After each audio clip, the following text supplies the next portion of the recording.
Some of you may be in the market for a dethatcher, and I thought it would be helpful just to compare three of the top rated ones side by side for you and kind of show you the difference. Now I've put all three of these together.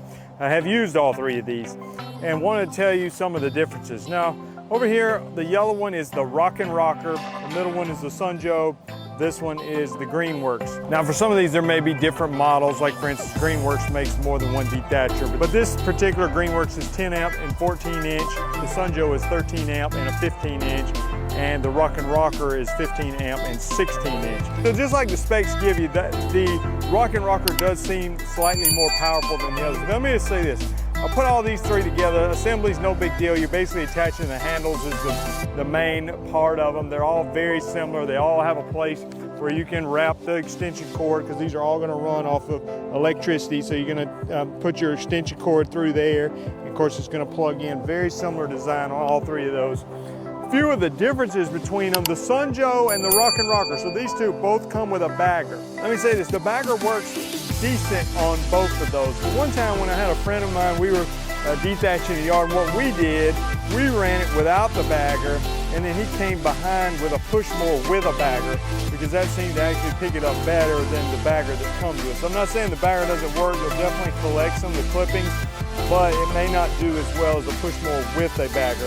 So with that being said, like this one does not come with a bagger, the Greenworks, so you could just do it like that. Now all these do a very similar job as far as picking the thatch up off the ground and with the metal tines and just pulling it up to the top of the surface. At that point, again, you can just leave it there and mulch it up, you can rake it up, you can go behind it with a bagging mower, however you want to do it. Rock&Rocker and the Joe, again, this one's going to give you a little bit wider cut. These both come with a scarifying attachment as well. So you can see this is what the dethatching tines look like. So these are metal bendable tines that are going to pull that thatch up. But if I flip it up and show you, so this is what the scarifying attachment looks like. So simple to install, you simply remove those two Allen screws there and it pops that in. So you can switch those out. Now this, you can actually dig down into the soil for a more serious renovation. You can do some research on scarifying versus dethatching. So again, the Greenworks one does not have the scarifying, it's just the dethatching. These have the scarifying and the dethatching, order from the widest to the most narrow, but again, it's not that big of a difference. 16 inches, 15 inches, 14 inches. They all have a lot of plastic in them, so they're very lightweight and very maneuverable. These are not self-propelled or anything like that. So very easy to handle. The main thing is, again, just dealing with an extension cord. Adjusting the height on them is also super easy. You can see this one's got 5 positions, and you literally just with one hand raise and lower it. Same thing here, 5 different positions. This one has 3 positions on the Greenworks. So performance-wise, I don't think there's a big difference between them. When I have all 3 of these available, I grab this one just because it's a little bit wider, and I think, well, that'll just make it go a little bit faster. But again, all 3 are going to get the job done. Again, wouldn't fall in love with the bagger because they're decent but not great.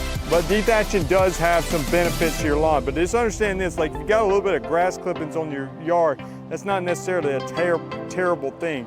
Thatch, by definition, is organic material that doesn't break down in a timely manner. So if you have some grass clippings and those break down quickly, that's not technically thatch, and it can actually be beneficial to the lawn. But when you get layers and layers of dead material that's not breaking down quickly, it does start to hinder your lawn, keeping the nutrients and water from flowing down to the roots. So that is a problem, and that's what these things are for. Definitely can be beneficial to the lawn. Hope this video has been helpful in helping you make a decision.